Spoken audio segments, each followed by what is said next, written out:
l'automne 2023, j'ai eu la chance de faire un voyage exceptionnel avec mes parents. On est partis tous les trois au Japon et je pense que ça a été un des voyages les plus marquants et les plus beaux de toute ma vie. Mes parents sont arrivés quelques jours avant moi, donc je les ai rejoints. J'ai atterri à l'aéroport d'Osaka vers 15h, le temps de récupérer mes bagages, etc., de trouver la gare. J'ai pris un train vers 16h30 pour rejoindre le centre-ville d'Osaka. Je suis arrivée vers 17h30, donc environ 1 heure de trajet.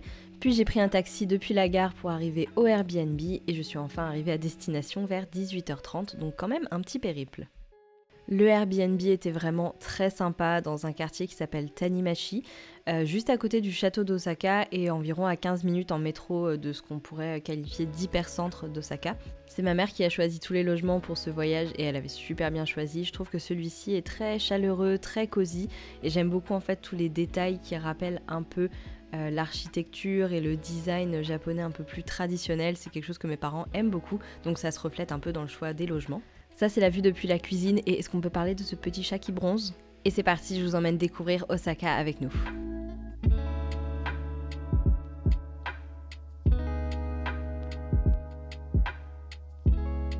Première recommandation de visite de cette vidéo qui était d'ailleurs ma première visite du voyage, le temple bouddhiste Shitennoji. J'en profite pour m'excuser pour tous les noms japonais que je vais peut-être un peu écorcher ou mal prononcer dans cette vidéo. Je vais faire de mon mieux mais je ne parle pas japonais. En tout cas, le Shitennoji, il est considéré comme le premier temple bouddhiste japonais et le plus ancien temple officiellement administré au Japon, donc c'est quelque chose.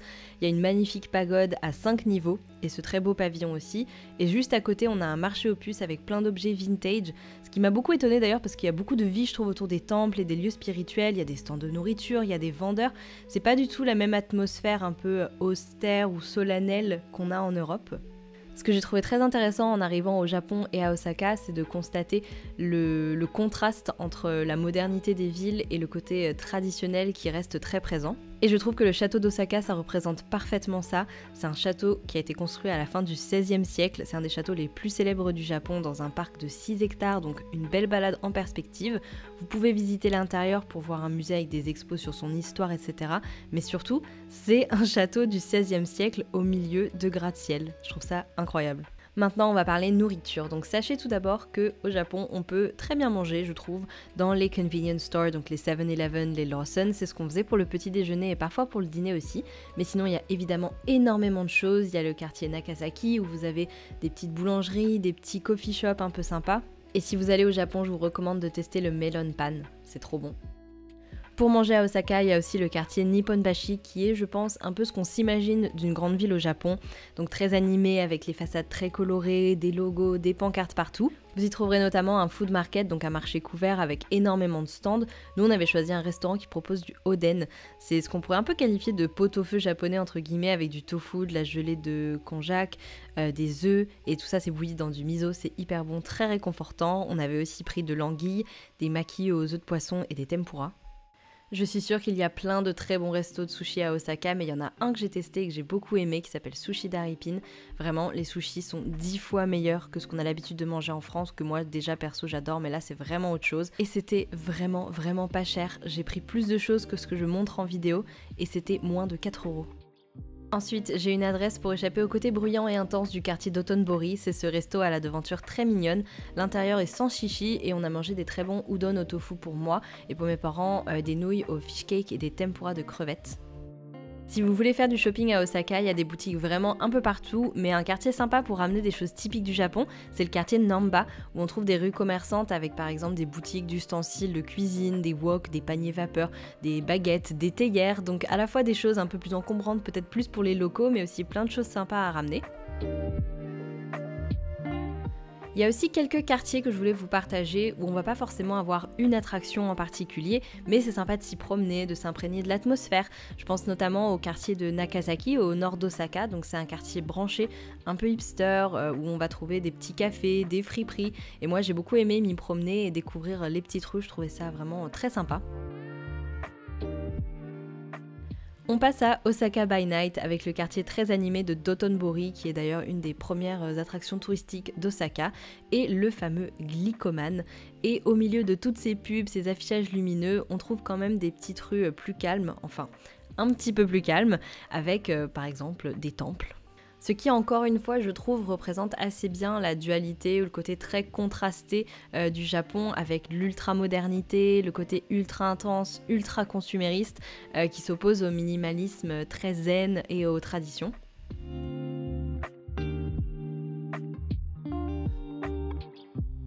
Et c'est l'heure de quitter Osaka pour une nouvelle destination, Kyoto. Donc on a pris le train pour rejoindre Kyoto en environ 30 minutes. Il y a très souvent des trains et ça coûte environ 3,50 €. Vous pouvez même payer 8 € pour prendre le Shinkansen et y être en 15 minutes. Et nous voilà arrivés à Kyoto. Kyoto, c'est l'ancienne capitale impériale et aujourd'hui la ville est considérée comme le cœur culturel et religieux du Japon, avec plus de 2000 temples et sanctuaires shinto et bouddhistes, ainsi que des palais impériaux. Donc on a pris le taxi, on s'est dirigé vers notre propre petit palais impérial, notre Airbnb. Petit room tour de la maison traditionnelle à Kyoto. Donc là, c'est l'entrée. Le salon. La cuisine.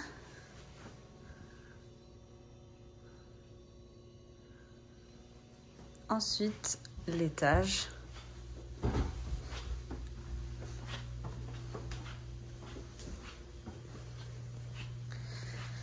La chambre.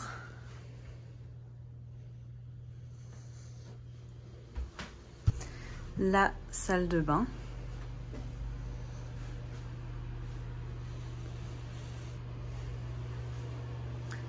Ça, j'adore. Trop mignon. Et en fait, la porte du salon là derrière s'ouvre et on a un petit espace jardin très joli. On voit pas hyper bien parce que c'est la fin d'après-midi, mais c'est hyper joli. Et il y a aussi une deuxième salle de bain.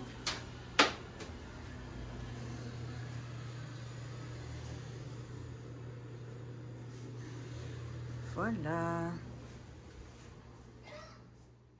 Le Airbnb était vraiment sublime, donc j'avoue ça donnait envie de profiter de cette maison traditionnelle. Donc on a pas mal petit déjeuner et dîner à la maison, aussi parce que mes parents étaient parfois un peu fatigués.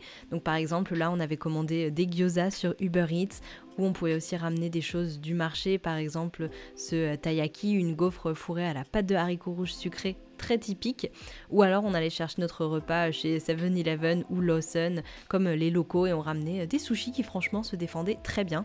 Mais il y a énormément d'endroits sympas pour manger, par exemple le Nishiki Market pour de la street food, pour faire votre marché si vous voulez des fruits ou des légumes, ou pour ramener des souvenirs aussi. Une autre adresse sympa, c'est ce petit restaurant qu'on a découvert par hasard, qui a un très beau jardin, ça fait presque restaurant secret je trouve, et le resto propose des plats traditionnels, sans chichi, mais très bons.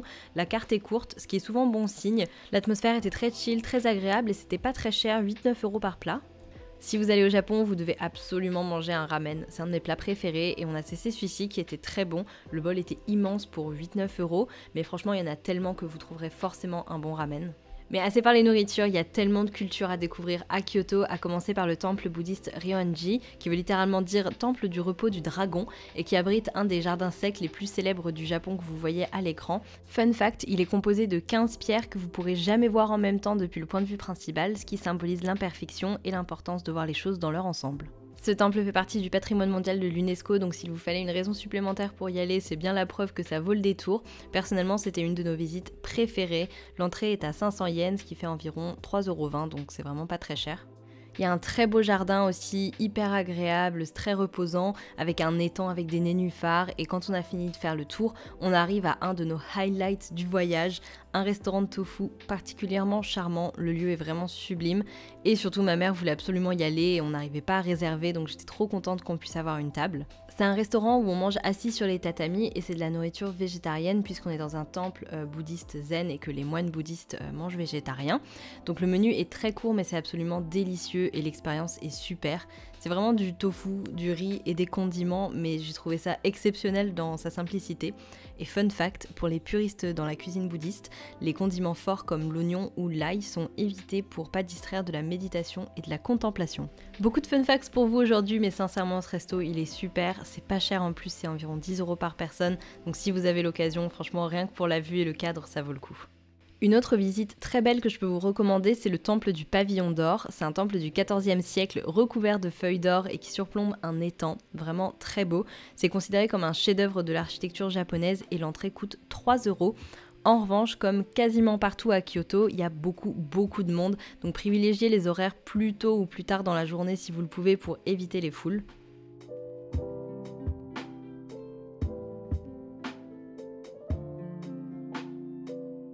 Autre très belle visite, Imamiya Jinja, désolée pour l'accent, celui-là il était vraiment pas facile. C'est un sanctuaire shintoïste fondé en 994 et entouré de plein de grands arbres. C'est un endroit où les gens viennent adresser des prières en faveur d'une bonne santé. Et c'est un endroit que j'ai trouvé particulièrement magnifique, j'ai trouvé les couleurs vraiment très belles à cette période de l'année. Juste à la sortie, il y a un salon de thé qui est vraiment très joli, qui propose des confiseries qui sont faites devant la boutique. Franchement, ça donnait trop envie, donc on s'est posé, on est assis sur des tatamis, et du coup on a pris les petites confiseries que j'aurais bien du mal à vous décrire, mais je dirais que c'est presque comme une sorte de texture pancake avec du lait concentré. En tout cas, c'était très bon, ça coûtait 3 € et c'était très sympa. Une visite qu'on a fait de nuit mais qu'on a aussi fait de jour, c'est le temple Nishimoron. Donc vous voyez à l'entrée, il y avait cette imposante porte rouge qui est assez connue. Et voilà, c'est un temple qui était très joli la nuit, c'était très beau de voir ça avec toutes les lanternes, c'était vraiment assez féerique. Une visite vraiment incontournable si vous venez à Kyoto, c'est le temple bouddhiste Kiyomizu-dera. Je pense qu'on n'a pas eu de chance, on est venu tôt le matin, un jour de semaine, mais je pense qu'on est tombé sur la journée des sorties scolaires parce qu'il y avait une foule immense d'enfants en uniforme en plus des touristes. Donc c'était presque oppressant tellement il y avait du monde au point de départ, mais ensuite ça s'est beaucoup fluidifié et la visite était vraiment très agréable. Et c'est un lieu qui est magnifique. Il a été fondé en 778, il est sur le mont Otowa et il est renommé pour du coup cette terrasse en bois soutenue par des pilotis où vous avez vraiment une vue panoramique sur la vallée, c'est magnifique. On est vraiment au milieu de la nature avec cette architecture splendide, la vue sur la ville moderne et l'entrée coûte 2,50 €. À la sortie du parc, on est tombé sur un café très joli où on a pris du matcha, du thé et des confiseries. C'était pas cher et c'était la petite pause parfaite après la visite. Et pas très loin, il y a deux quartiers qui sont très connus mais absolument blindés de monde en journée. J'ai nommé Sanenzaka et Ninenzaka qui sont des quartiers magnifiques, mais je vous montrerai plus tard pourquoi il faut venir tôt le matin.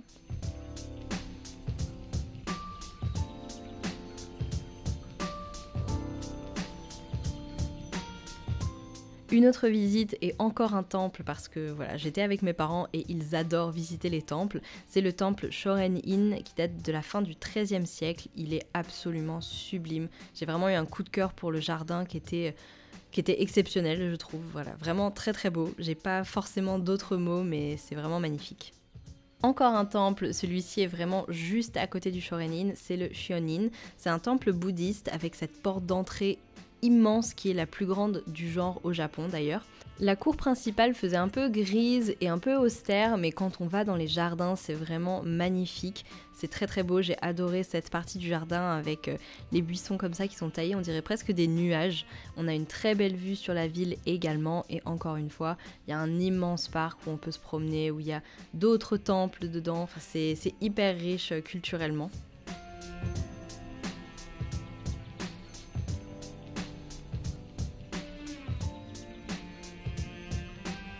Et en redescendant vers la sortie du temple, la sortie principale avec la grande place, ne manquez pas ce jardin qui est très joli. Et je voulais aussi vous montrer le quartier autour de notre Airbnb très tôt le matin. Donc là, je suis partie vers 6 h du matin. Je sais que c'est hyper tôt, mais si jamais vous êtes déréglé avec le décalage horaire, ça peut être une bonne excuse. Personnellement, j'avais juste envie de voir la ville sans la foule avant de partir. Et c'était vraiment le jour et la nuit en termes d'expérience. Évidemment, c'est normal qu'il y ait des touristes dans les endroits touristiques. Je suis une touriste, donc j'y contribue aussi. Mais avouez que c'est plus agréable de pouvoir se promener sans être au coude à coude avec des centaines d'autres personnes et de pouvoir voir des lieux magnifiques dans le calme et à son rythme. Bref, je vous conseille vraiment de vous lever tôt pour voir Kyoto autrement. C'est l'heure d'une nouvelle destination, je vous emmène avec moi dans la province d'Ise pour voir le mont Fuji. Donc on a pris le train de Kyoto jusqu'à la gare de Shuzenji et on voit le mont Fuji depuis le train. Le petit conseil je crois c'est de se mettre à gauche dans le sens de la marche et comme ça normalement vous voyez le mont Fuji s'il fait beau.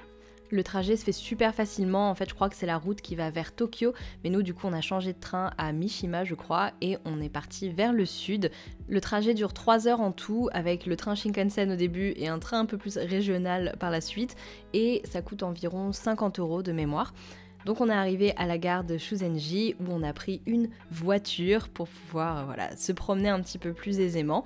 Attention, le volant est à droite, donc voilà, mon père était un peu stressé au début, mais ça s'est très bien passé. Sur le trajet, on s'est arrêté pour découvrir ce très joli point de vue sur la ville où on allait, donc c'était hyper chouette de le voir depuis tout là-haut et de voir la mer au loin. Et après environ 30 minutes de voiture, on est arrivé à Eda, un village de 3000 habitants qui vit, je crois, principalement de la pêche. C'est un endroit que j'ai trouvé vraiment très charmant, c'est très joli, je pense très authentique également, et vraiment j'ai trop apprécié d'être dans ce village. Après les deux grosses villes où il y avait vraiment beaucoup de monde, j'ai trouvé l'atmosphère tellement reposante en comparaison. Parce que même si tout ce qu'on avait vu à Osaka et à Kyoto c'était vraiment magnifique et que j'ai absolument adoré ces deux villes, je dois dire que j'étais assez contente du calme d'Eda. Une fois n'est pas coutume, on avait un Airbnb vraiment très chouette, une maison traditionnelle encore une fois. Je pense que dans ce genre de logement, il doit faire assez froid l'hiver, par contre j'ai pas l'impression que l'isolation soit très moderne, mais en tout cas visuellement j'ai trouvé ça exceptionnel de pouvoir habiter quelques jours dans cette maison. C'est pas forcément le plus beau house tour que j'ai filmé et pourtant la maison était vraiment magnifique, donc je regrette un peu de pas lui avoir fait plus justice avec les images, mais en tout cas vous vous rendez un peu compte de l'architecture, de la déco et des volumes de la maison aussi. À l'étage, il y avait deux chambres qui pouvaient être ouvertes l'une sur l'autre ou séparées avec des panneaux qui sont donc coulissables. Je trouvais ça très sympa et de façon générale très ingénieux l'architecture japonaise. Et cette salle de bain vraiment vintage pour le coup, mais écoutez, ça marchait hein. Et encore une fois, l'idée avec un logement sympa, c'est de pouvoir aller le matin acheter des onigiri par exemple et de la soupe miso au 7-Eleven pour manger ça à la maison. Mais sinon, j'ai une adresse, j'ai une recommandation vraiment exceptionnelle à Eda. C'est un restaurant dont je me rappellerai toute ma vie et je rigole même pas. Il faut savoir qu'à Eda, il n'y a pas beaucoup de restaurants, il doit y en avoir peut-être 3-4. On avait choisi celui-ci, je crois, parce que c'était un des mieux notés. La spécialité à Eda, c'est le crabe araignée et évidemment, c'est un port de pêche donc le poisson est très frais. Mon père adore le crabe, ma mère et moi, on adore les sashimi, donc évidemment ça matchait très bien et je pense vraiment qu'ici j'ai mangé les meilleurs sashimi de toute ma vie, peut-être même le meilleur poisson de toute ma vie. C'était vraiment excellent, on y est retourné 2 fois sur 2 jours. L'endroit était baigné de soleil, vue sur la mer, super paisible à l'image de la ville en fait. C'était vraiment pas cher et les gens étaient trop gentils. Bref, cette adresse c'est vraiment 20 sur 20. Et pour le dîner, comme souvent, on était fatigué d'avoir beaucoup marché la journée. C'était convenience store, des nouilles soba avec plein de condiments et franchement, ça marche très bien pour un truc de supermarché. N'ayez pas peur de tester. Niveau visite, l'idée c'était souvent de se lever tôt pour aller voir le mont Fuji ou en tout cas pour essayer de voir le mont Fuji car des fois il est complètement caché dans les nuages. On a eu de la chance, les 2 jours on a réussi à le voir, alors il était plus ou moins visible et vous avez plus ou moins de chance selon la météo mais en tout cas on l'a vu 2 fois et pour moi émotionnellement c'était très fort parce que le mont Fuji a toujours un peu fait partie de ma vie en quelque sorte. Mes parents sont des grands fans de culture japonaise, de littérature japonaise et j'ai vraiment grandi avec le mont Fuji un peu éparpillé partout, que ce soit dans la maison, dans les histoires qu'ils nous lisaient. Il a toujours été un peu présent et du coup le voir en vrai ça m'a vraiment fait quelque chose de très fort et j'étais très contente de pouvoir vivre ça avec mes parents. Le spot qu'on avait choisi pour voir le mont Fuji, c'était la plage de Eda. On est arrivé assez tôt le matin, je pense vers 7 ou 8 heures. C'était très calme, il y avait juste les gens qui pêchaient. Et en tout cas, l'endroit est vraiment très paisible et très beau. Vous pouvez vous garer au niveau du phare et ensuite vous marchez. Vous verrez déjà le mont Fuji et si vous continuez à marcher, vous arrivez sur cette petite plage. Je sais qu'il y a d'autres villes, d'autres points de vue pour pouvoir découvrir le mont Fuji. Il y en a certains qui sont plus proches, vous êtes quasiment au pied de la montagne. En tout cas, Eda, c'est vraiment très joli si vous avez envie d'être plutôt dans une ambiance petit village, près de la mer, etc. C'est vraiment très sympa. Et c'est aussi un bon point de chute si vous voulez visiter un petit peu plus la région, d'où l'utilité aussi d'avoir une voiture. On a par exemple pu découvrir des rizières qui étaient juste sur le bord de la route quand on roulait et mon père a dit « Ah, attends, on va s'arrêter, on va regarder les rizières » pour voir un petit peu comment ça fonctionnait, les gens étaient en train de ramasser en fait. Il y a aussi une balade, petite rando très facile qui s'appelle Dogashima Yuhodo Hiking Trail. C'est vraiment un très joli circuit de marche où vous êtes le long des falaises. La mer est magnifique, Les paysages sont très beaux avec les pins comme ça, c'est vraiment magnifique. C'est un circuit tracé, donc c'est pour ça que moi je considère plus ça comme une balade qu'un trail. Mais en tout cas, c'est vraiment très joli, ça dure pas très longtemps et les paysages sont juste sublimes. Je me rends compte que je ne l'ai pas souligné depuis le début de la vidéo, mais pour être parti à l'automne, on a vraiment eu du super temps. On aurait pu s'attendre à un peu plus de pluie ou du temps un peu gris. Vraiment, il a fait super beau. J'étais en t-shirt sur cette plage, ce qui est forcément très très agréable pour fin octobre, début novembre. Mais en tout cas, l'automne peut vraiment être une belle saison pour partir au Japon.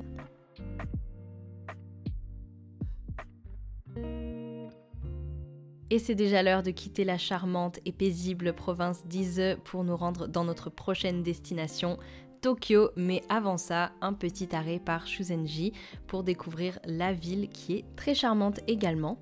On s'y est arrêté pour découvrir le Bamboo Forest Path qui est un chemin bordé de bambous, donc effectivement c'est très joli, les bambous sont vraiment gigantesques, mais globalement on a presque plus aimé le reste de la ville, juste se promener et découvrir un petit peu les petites rues, c'était vraiment très très sympa.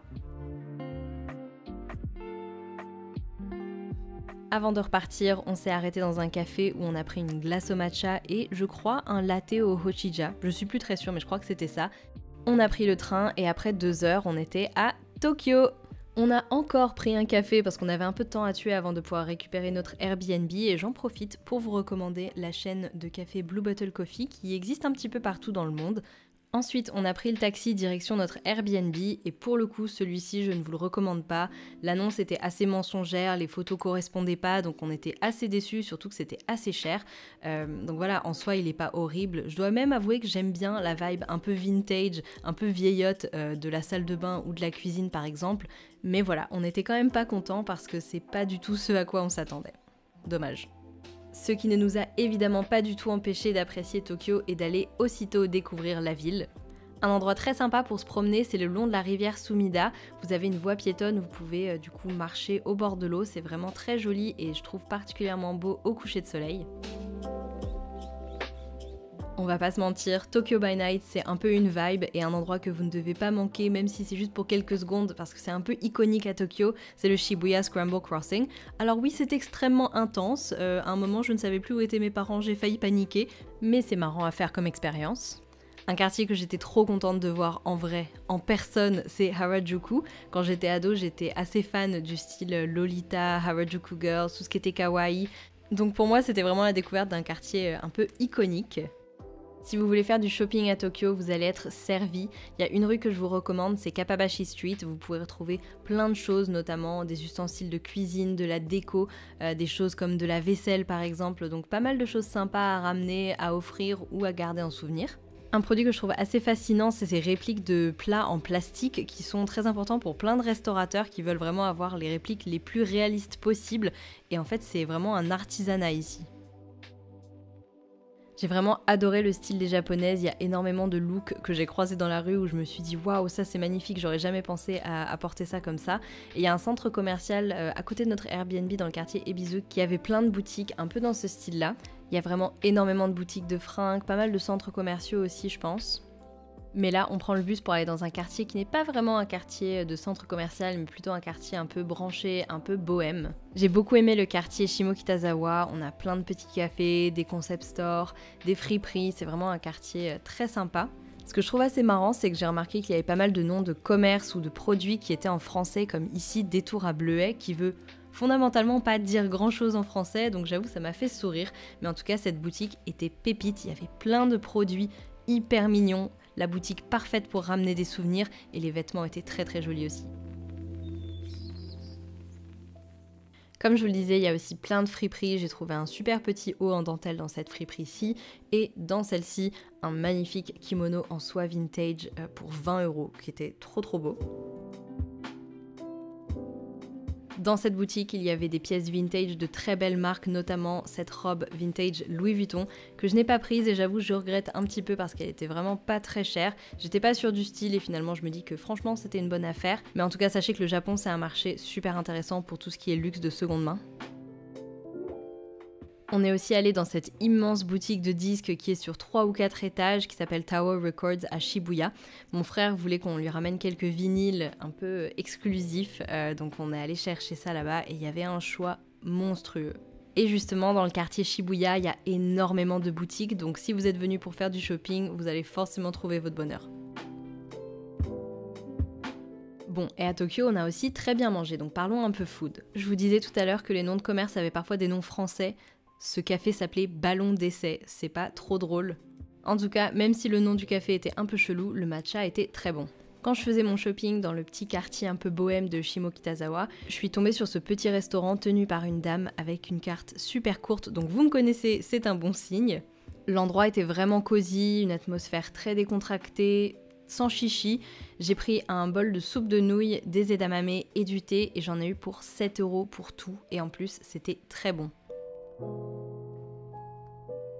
Une adresse que je voulais vous partager principalement parce qu'elle est esthétique, c'est ce café, Syndicate Café, qui est vraiment magnifique avec tous les matériaux bruts, le béton, je trouvais ça absolument sublime. Et du coup j'y ai pris un verre et j'ai passé un très bon moment. Le verre était très bon, mais principalement l'endroit était très beau. Une autre adresse que j'ai bien aimée, c'est ce restaurant qui était juste à côté de notre Airbnb. On y a dîné et c'était très bon, c'est de la cuisine plutôt japonaise, traditionnelle. Si jamais vous vous demandiez ce qu'on peut manger au Japon à part des sushis ou des ramen, voilà quelques indices. On a aussi dîné dans un restaurant taïwanais, je pense d'ailleurs que c'était une des seules fois du séjour où on n'a pas mangé japonais. Personnellement, j'ai trouvé ça très bon, j'avais pris des nouilles avec une sauce pimentée, là la sauce est dans le fond donc ça se voit pas, mais quand on mélange tout, c'était vraiment très bon. Et ensuite, une expérience que je vous recommande à 100%, c'est d'aller dans un restaurant avec un maître sushi qui fait tout devant vous, c'est vraiment une expérience géniale. Là, je suis allée dans un restaurant que j'ai pas trop aimé, on a très bien mangé, mais quand même quelques points négatifs qui font que je le recommande pas. Déjà, c'est situé dans un quartier un peu étonnant, un peu le quartier des fans d'idoles J-pop, donc pas là où je m'attendais à aller pour un bon resto un peu chic. La déco du lieu était super cheap, j'étais assez déçue, il y avait des fausses fleurs en plastique, ma hantise, bref, dommage pour un resto qui sinon était très cool. C'était environ 60 € par personne, la nourriture était délicieuse, les poissons étaient super frais, les plats étaient originaux, donc franchement j'ai vraiment aimé l'expérience et je peux que vous recommander de le faire, surtout au Japon. Mais sincèrement, j'ai pas trouvé que ce restaurant en particulier vaille le détour. Pour moi, c'est vraiment un ensemble de choses, c'est le lieu, c'est la nourriture, c'est l'ambiance, donc voilà, c'est un tout. Et là, je trouve que le chef, en plus, il n'y avait pas forcément d'interaction avec lui par rapport à d'autres restaurants du même style que j'ai pu faire par exemple à Singapour où le chef était vraiment trop sympa. Donc voilà, on a super bien mangé, les plats étaient incroyables, mais dans l'ensemble, je vous recommanderais de tester une autre adresse. Un autre plat que vous devez absolument goûter si vous allez au Japon, c'est les tempura, c'est léger, c'est croustillant. Là, j'en avais pris dans un restaurant juste à côté de la gare avant d'aller à l'aéroport, donc c'était pas les meilleurs, mais ça faisait le taf. Et on termine avec les choses à visiter à Tokyo, car oui, ça faisait longtemps qu'on n'avait pas vu un petit temple ou un petit sanctuaire, n'est-ce pas ? Et d'ailleurs, si vous allez au Japon dans les villes que j'ai visitées, c'est super simple de se déplacer en métro ou en transport en commun, et il y a aussi également beaucoup de taxis et Uber. Un temple qu'on a visité qui n'est pas forcément mon préféré mais que j'ai trouvé très intéressant, c'est le Yushima Shrine. C'est un ancien sanctuaire shintoïste et en fait c'est un endroit où les étudiants notamment viennent pour prier pour la réussite de leurs études, de leurs examens. Et aussi c'est un endroit qui est très beau au printemps apparemment parce qu'il y a beaucoup de pruniers donc ils sont en fleurs et ça doit être vraiment magnifique. Ensuite, une des visites que j'attendais le plus à Tokyo, le parc d'Ueno. Et c'est peut-être un petit peu random pour vous, mais en fait j'ai lu un petit roman qui s'appelle Sortie Park Gare d'Ueno, que j'ai trouvé très touchant. C'est l'histoire d'un sans domicile fixe qui habite dans ce parc et qui se fait virer du parc avant les Jeux Olympiques de Tokyo pour que tout soit nickel. Donc voilà, j'ai trouvé ça très beau et très triste comme roman et j'ai été très émue et très contente de pouvoir visiter le parc. Et au-delà du fait que c'est un très joli parc et sûrement encore plus beau au printemps, il y avait aussi plein de stands de street food, donc on a goûté plein de choses avec mes parents, on a un peu tout testé, c'était notre déjeuner ce jour-là, donc il y avait des choses un peu classiques, des choses un peu plus originales, et c'était très chouette de voir comment les choses sont préparées, donc personnellement j'ai beaucoup aimé ce petit arrêt un peu street food.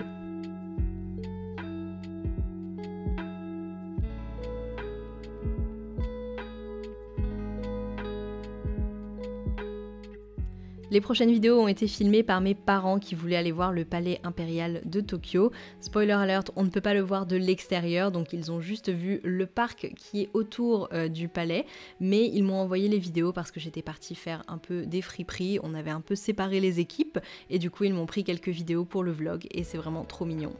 Un temple que j'ai beaucoup aimé visiter, c'est le Sensoji, un temple bouddhiste dans le quartier d'Asakusa. Le jardin est magnifique, les pagodes sont trop belles, encore une fois, ce rouge c'est vraiment très beau, et c'est le plus vieux temple de la capitale japonaise. Il est très célèbre notamment pour ses lanternes rouges géantes qui sont exposées à l'extérieur du temple quand il y a des festivités ou des occasions spéciales, et je l'ai trouvé très vivant. Il y avait beaucoup de monde, mais j'ai trouvé ça vraiment très sympa, très vivant. Une autre visite que je vous recommande vraiment si vous avez le temps, c'est le sanctuaire Meiji. C'est un sanctuaire shintoïste situé dans le quartier Shibuya, en bordure du quartier Harajuku. C'est le plus grand lieu de culte shintoïste du pays et on y célèbre de nombreux mariages, des cérémonies. Et le jardin impérial est vraiment magnifique, il y a un étang avec des nénuphars, une belle collection de bonsaïs, plein d'espaces différents, c'est vraiment très beau.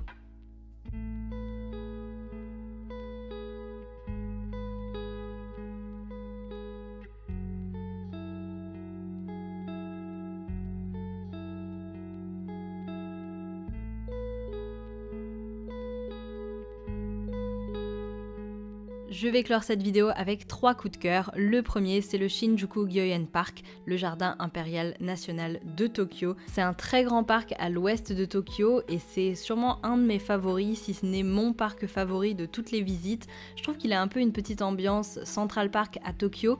Les feuilles commençaient à devenir un petit peu orange, rouge. On était un poil tôt pour la saison des feuilles vraiment très rouges, mais on commençait à avoir cette belle couleur quand même et j'ai vraiment adoré me promener dans ce parc. Mon deuxième coup de cœur est pour l'un des restaurants du parc qui est vraiment venu parfaire l'expérience qu'on avait. J'attendais rien de ce restaurant, je vous avoue, et finalement l'intérieur était très joli, les plats étaient délicieux, donc j'ai vraiment été agréablement surprise. On a mangé de l'anguille et regardez cette présentation comme c'est joli. De façon générale, je trouve qu'au Japon, les plats sont toujours joliment servis, mais là, je trouvais ça particulièrement délicat et beau, donc une super surprise pour moi qui m'attendais pas à ça. Et je vous mets quelques images supplémentaires du parc pour faire durer le plaisir, parce que pourquoi pas.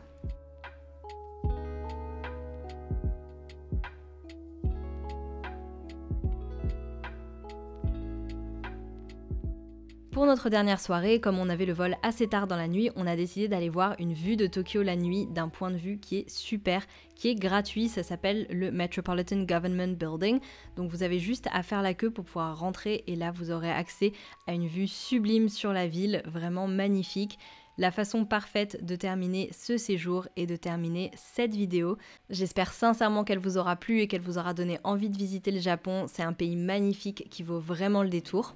Et évidemment dans cette vidéo je vous ai partagé les endroits que nous on a visités et qu'on a aimés, mais il y a tellement d'autres choses à voir au Japon et j'espère vraiment que j'aurai l'occasion d'y revenir pour découvrir encore plus ce pays. Si vous avez la moindre question, n'hésitez pas à la poser en commentaire ou par DM sur Instagram, j'essaierai de répondre du mieux que je peux. Et si vous avez des recommandations de choses à faire, à voir, à manger, à visiter au Japon, n'hésitez pas à me le dire en commentaire pour mon prochain voyage ou pour les gens qui y vont bientôt.